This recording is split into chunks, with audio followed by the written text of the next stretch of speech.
Пока европейцы летают в небо, у нас споры о прическе и бороде.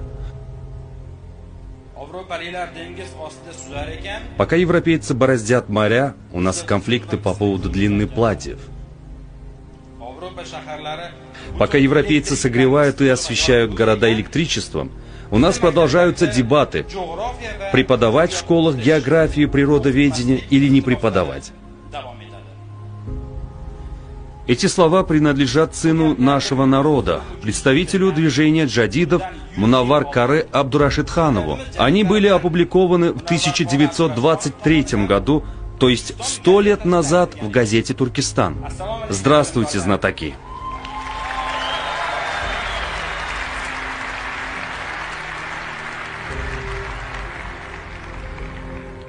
Я недавно написал пост. Возможно, кто-то из вас читал его.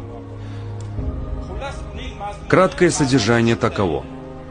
В то время, когда Объединенные Арабские Эмираты объявили о запуске своего космического корабля на Марс для исследований,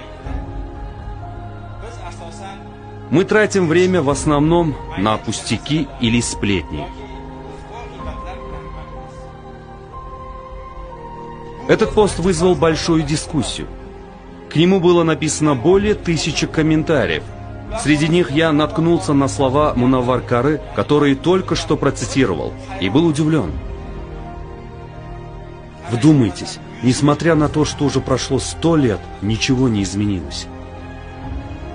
Изменился строй, изменилась политика, наступили другие времена, а наше мировоззрение остается прежним.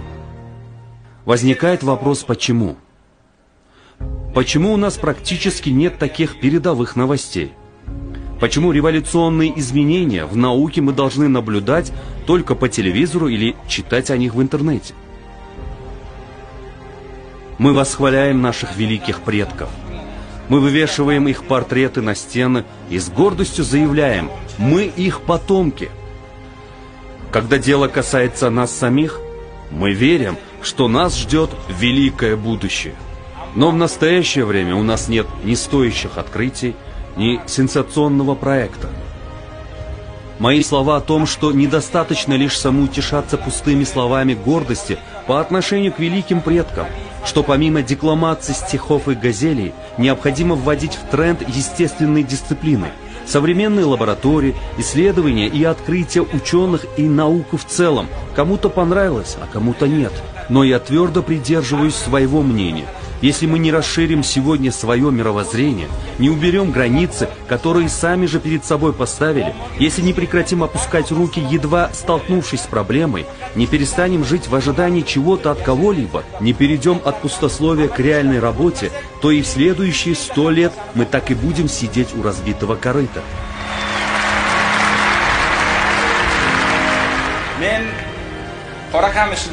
Я дитя 90-х, с массива Каракамыш.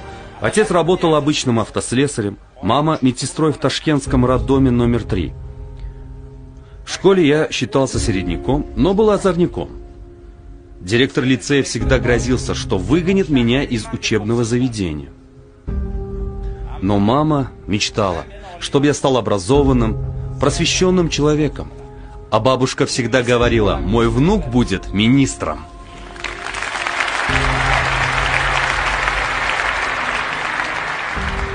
Но никто не верил в это, потому что у нас большинство считает, что у ребенка из рабочей или простой дехканской семьи такой возможности нет. Но я никогда, ни при каких обстоятельствах не сдавался, даже когда меня отчислили из института.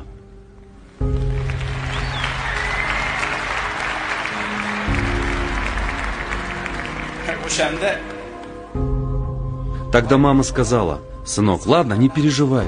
Сыну рабочего суждено быть рабочим. От этих слов во мне как будто что-то оборвалось. Лучше бы она залепила мне пощечину.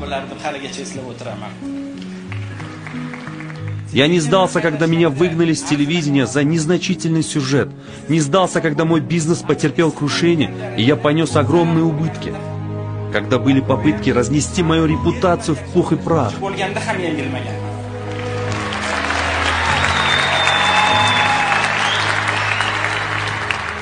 Только добрые намерения, неустанные действия и, самое главное, вера в Аллаха помогают мне достигать задуманные результаты. Семейное окружение, родители оказывают большое влияние, играют огромную роль в формировании ребенка. Во многих семьях звучат слова: «Одними книгами сыт не будешь». Разве у нас есть поддержка? На кого ты рассчитываешь? Чем постоянно ковыряться в книгах, иди присмотри лучше за скотом. Возможно, это говорили и нам. Безусловно, ребенок, выслушивая подобное, вырастает без веры в себя и в свои силы, неуверенным и разочарованным во всем. Так формируется нация, неуверенная в себе и зависимая от чужих. Ответ на вопрос, к чему мы стремимся и зачем живем, обычно всегда одинаков. Построить участок, ездить на иномарке, устроить пышную свадьбу, пусть даже погрязнув в долгах, а дальше можно коротать время в чайхане. Это и есть смысл нашей жизни.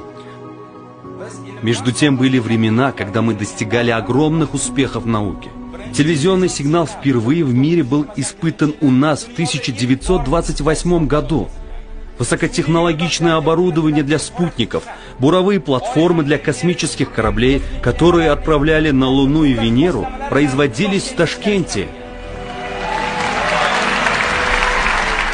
86-й летчик-космонавт мира Джанибеков тоже родился здесь, в обычной семье в селе Искандар нынешнего Бостанлыкского района. Был командиром космического корабля во всех 5 своих полетах и тем самым установил рекорд. Такие события в свое время были нашими достижениями мирового масштаба. Я хочу сказать, что сегодня перед вами вновь широко открылись двери возможностей. Воспользуйтесь ими максимально. На самом деле, сегодня мы уже опоздали, а завтра будет еще позже. Время работает против нас, но лучше поздно, чем никогда. Так давайте сделаем шаг вперед.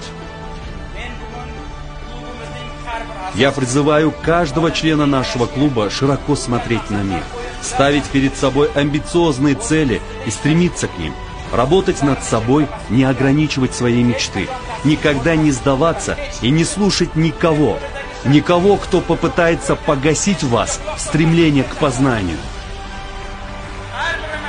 Если во имя знаний мы все сплотимся воедино, а не будем идти по этому пути в одиночку, мы достигнем больших результатов. Да поможет нам Аллах!